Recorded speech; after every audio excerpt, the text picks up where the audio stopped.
whenever somebody asks me, like, how do I get better? How do I, what would you recommend to a new artist? And it's like, just practice your butt off, man. Like, not practice like, oh, let me do my C major scale, but like, release as much music as you can, make as much content as you can, do that, like, just do stuff, you know what I mean? And like, that's the only way that I think you get better, is like, you just, just sing this song, cover that song, record with this person, record other people. You just learn so many things in that.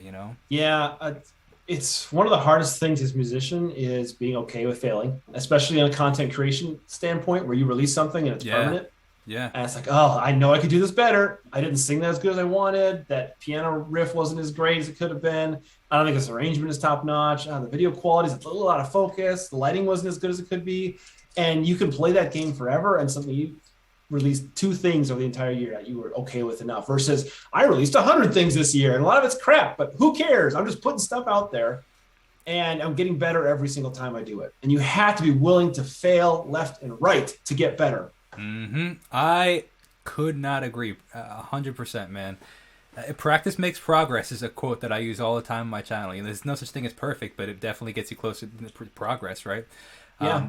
I mean, even in these conversations, these interviews, whatever you want to call them, like I did Tim Faust as one of my first ones.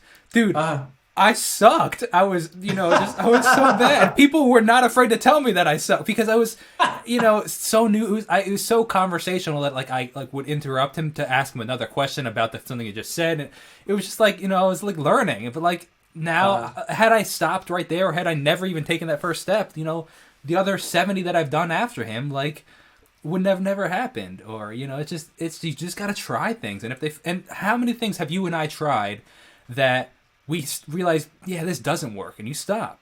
But how many things have we tried and be like, this is the best decision I made, And sometimes, especially in the YouTube space, I can't espouse enough the mentality of doing as many projects as you can, because you don't always know what's going to work either. There are so many things I do that I think this one's really good. Man, I love this one, and it does nothing.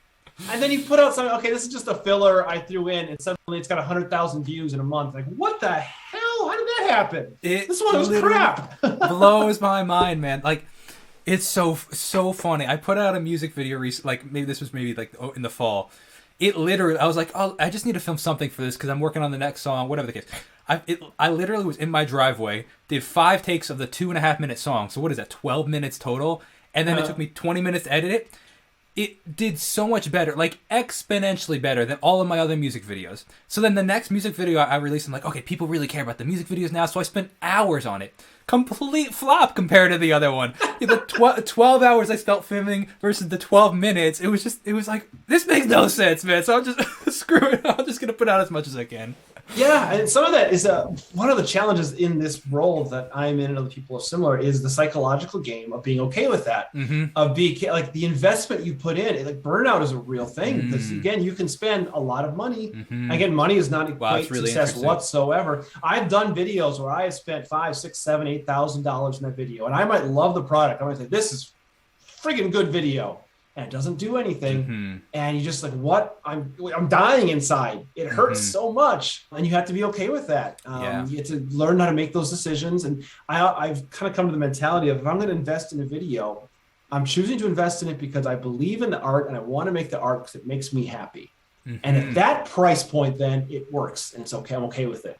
If it does good or not, doesn't matter because I made something cool. That is a tremendous perspective. I think that's you're right, and that's a really interesting perspective, even about burnout too. Like, because as a content creator, people are like, oh, I'm waiting to start my first video until I get all the gear. I'm like, you're gonna shoot yourself in the foot because you don't first of all realize how hard it is. Yeah, you don't realize how hard it is. And then you're just gonna spend all this money and realize, oh, this sucks. Start with your stinking iPhone, man. Like. And you don't even know what you need yet. You might think, I made that mistake a little bit when I first left Home Free and started on my own.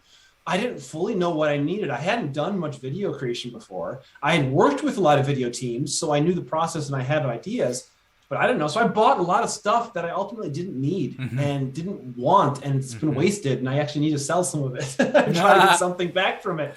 Yeah, you don't know what you need until you start doing it. And then you can make the choices of, okay, I really could use this tripod mount, or I really could use this motorized gimbal.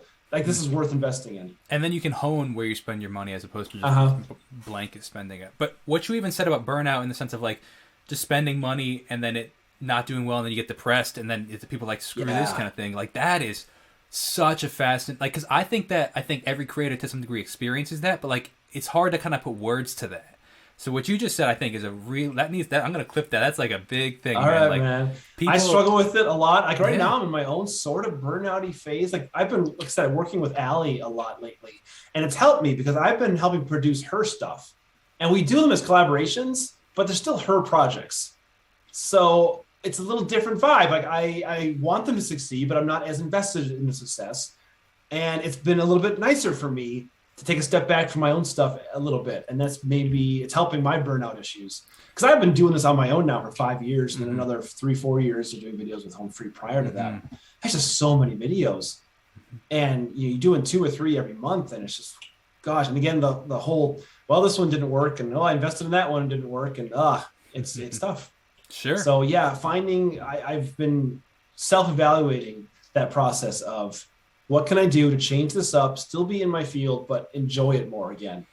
To then eventually come back to my stuff later. It's like, okay, I'm ready to do something cool and different now, and I'm energized. Yeah.